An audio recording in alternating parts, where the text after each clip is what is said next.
Muy buenas tardes, amigas y amigos de Brújula Internacional. Siempre está el recorrido por los escenarios internacionales con el choque de las imágenes y la fuerza de las palabras. Cuando hablamos del Medio Oriente con la problemática permanente de confrontación, hay dos valores fundamentales que tomar en cuenta: el petróleo, la riqueza inmensa que tienen estos países, y además la variable religiosa, sobre todo el Islam, un Islam chiita que tiene su centro en Irán, en la capital, fundamentalmente Teherán, que se expande hacia otros países con mayoría chiita como Irak e inclusive en el Hezbollah en el Líbano.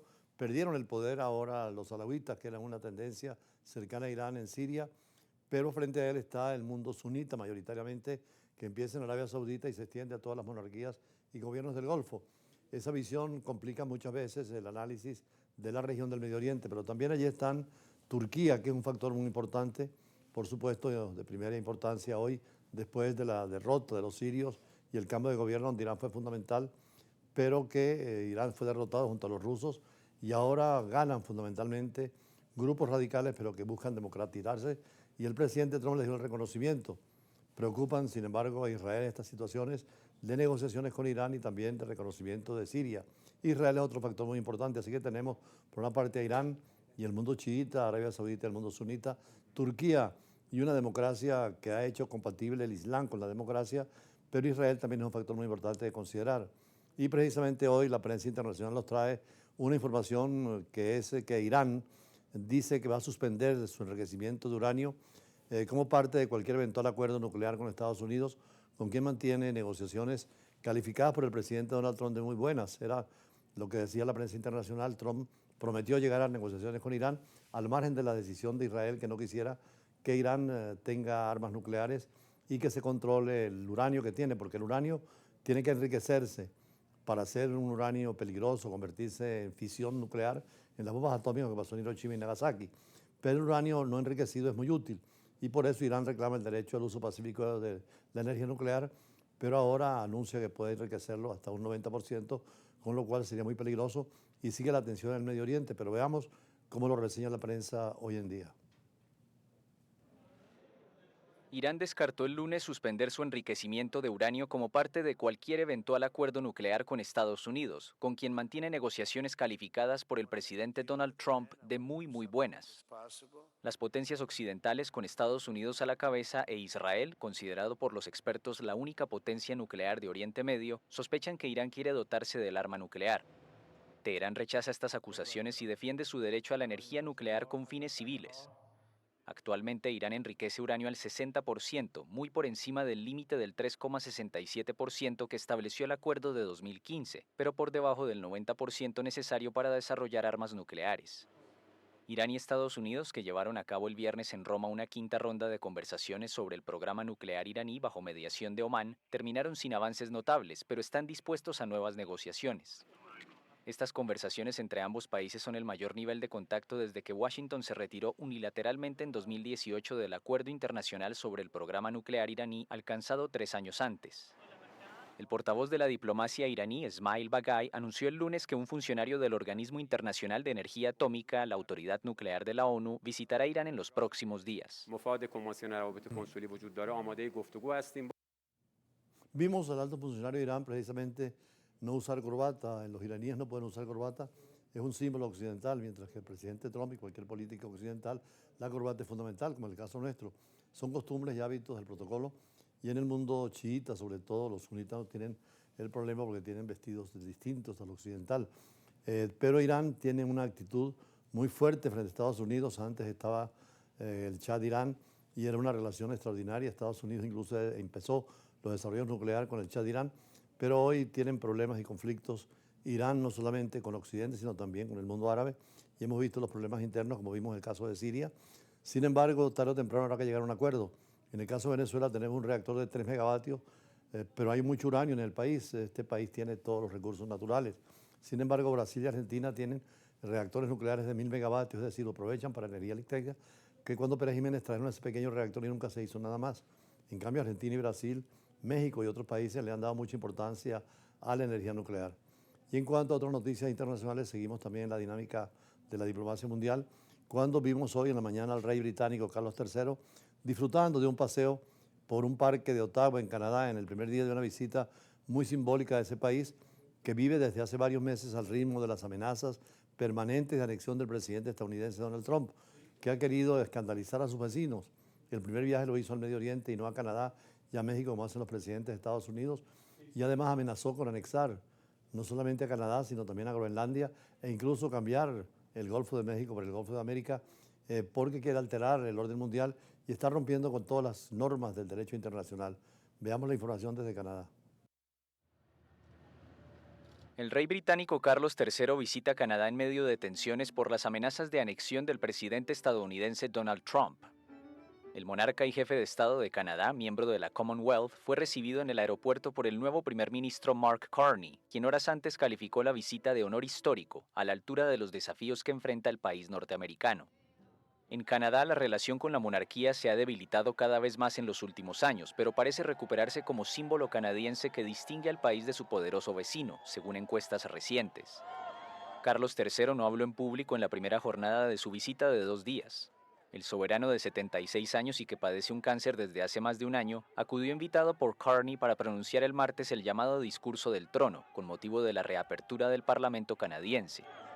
Se espera que detalle las prioridades del nuevo gobierno de centro-izquierda de Carney, en momentos en que Trump sigue repitiendo su deseo de anexionar Canadá y le ha impuesto un fuerte aumento de los aranceles aduaneros. Carney, primer ministro desde mediados de marzo, puso la defensa de la soberanía de Canadá de 41 millones de habitantes en el centro de su campaña. El rey, obligado a mantener una estricta neutralidad política, nunca ha hecho el más mínimo comentario público sobre las aspiraciones de Trump, quien por otro lado es un gran admirador de la familia real. La visita de Carlos, que llegó acompañado de la reina Camila, es la 20ª que realiza a Canadá, pero la primera desde que se convirtió en rey en septiembre de 2022. Más adelante precisamente tendremos aquí un profesor de la Universidad de España que nos va a hablar de estos sistemas de regímenes, unos que son monárquicos absolutistas y otros constitucionales como es el de Inglaterra, pero también de las repúblicas democráticas o autoritarias y además de las repúblicas centrales o las monarquías centralizadas o federativas. Es el profesor Gaetano Núñez, pero por ahora vamos a hacer un análisis un poquito más a fondo de lo que está pasando a nivel internacional. El mundo pareciera, como decía ayer, irracional con los conflictos, con las guerras absurdas que están pasando después de la guerra de Rusia, Ucrania, lo del Medio Oriente, Palestina, Israel, la situación incluso entre Cachemira por India y Pakistán, donde hay armas atómicas precisamente, y los problemas en el África. Es necesario tener una racionalidad en el mundo de hoy y llamar al diálogo, a la negociación. Y más adelante, como siempre, tendremos a los invitados, empezando por el profesor español que hizo una visita directamente y hoy estuvimos reunidos con él en la Universidad Internacional del Caribe y de América Latina, la ULAC. Ya regresamos con ellos. Los ideales que llevaron a crear la Sociedad de las Naciones en 1919, después de la Primera Guerra Mundial, y los ideales de la Segunda Guerra Mundial en 1945, con la creación de las Naciones Unidas, parecen irse borrando después de la caída del mundo comunista, de la unipolaridad, y frente a las nuevas actitudes de los que fueron potencias en el pasado, para establecer de nuevo sistemas de gobierno de poder universal. Es el caso desde el regreso de Donald Trump a la Casa Blanca. El mundo parece hundirse cada día más en el caos indescriptible. Se deja de lado el derecho internacional, como Vladimir Putin antes que él. El presidente de Estados Unidos reivindica Groenlandia, el Canal de Panamá y Canadá, mientras que en el Extremo Oriente China espera reconquistar a Taiwán, creando problemas y dificultades como los de Trump también en China, igual que Rusia y Ucrania. Se acabó el multilateralismo y la diplomacia han vuelto a los imperios y ahora la ley es la más fuerte, rige las relaciones internacionales.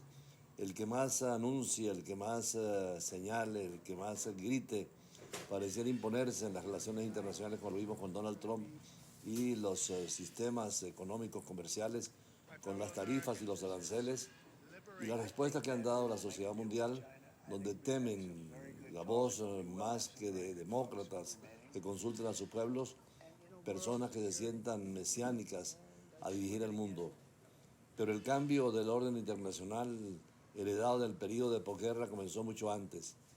Ya con las guerras en Ucrania y Gaza han minado definitivamente la hegemonía de los países occidentales frente a un sur global que ha decidido hacerse huir. Junto a los tres gigantes de Estados Unidos, Rusia y China, están surgiendo potencias intermedias como la India y Turquía y Sudáfrica, Emiratos, Arabia Saudita, incluso en América Latina, Brasil, Argentina, México, que hacen que el mundo sea aún más complejo e impredecible. Hay ciberataques, guerras híbridas, surgen nuevos conflictos lejos de los campos de batalla. Afortunadamente en América Latina hay cierta tranquilidad, aunque falta desarrollo económico y social, y hay tendencias autoritarias. Sin embargo, hay elecciones y consultas populares sin golpe de Estado, como en otras partes del mundo, porque desde Taiwán, en el Extremo Oriente, hasta el África, en Burkina Faso, pasando por el Cáucaso y los Balcanes, los focos de tensión se multiplican.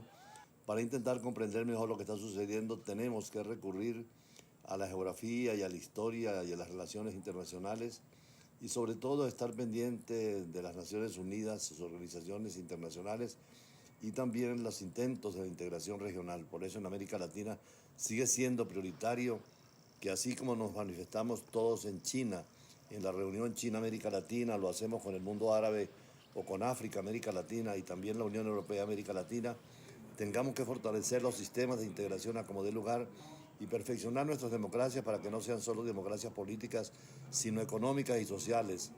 Y el paradigma de la Unión Europea sigue siendo fundamental, con sus estados sociales y de derecho, donde la justicia y la libertad pueden competir, y además compartir criterios de gobiernos con elecciones permanentes, con vigilancia electoral y con aceptación popular. Por eso Europa no ha tenido más guerras entre ellos, y las sociedades europeas siguen siendo modelo de convivencia. Inclusive el turismo y también las migraciones buscan en Europa las fórmulas de entender en un mundo mejor. De allí la importancia de la Unión Europea y el nuevo rumbo que tome ahora frente a Donald Trump, que los obliga a pensar ya no solamente en la economía y en la política con el euro, sino también en una defensa común europea frente a las amenazas del mundo que viene y a las potencias que están por imponerse.